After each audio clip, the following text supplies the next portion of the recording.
एक उत्तर दक्षिण आणि एक पूर्व पश्चिम। तर पूर्व पश्चिम हा जो मार्ग होता तो महामेट्रोच्या माध्यमातून 100% पूर्ण झाला। 100% सगळी स्टेशन सुरू झाली। वनाज ते रामवाडी हा मार्ग 100% आता कार्यरत आहे। पुणेकर त्याचा खूप चांगल्या पद्धतीने वापर करतात, मोठ्या प्रमाणात त्याचा वापर करतात। हा मार्ग जर आपण पाहिला तर जवळपास 15 किलोमीटरचा होता, 15.75 किलोमीटरचा तो पूर्ण झाला।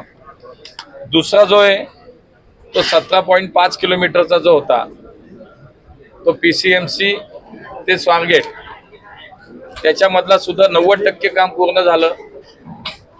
आज त्यातला शेवटचा टप्पा जो आहे शिवाजीनगर सिव्हिल कोर्ट ते स्वारगेट हा शेवटचा टप्पा। आता त्याच्या काही सिव्हिल वर्क्स आणि काही तांत्रिक त्याच्या परमिशन्स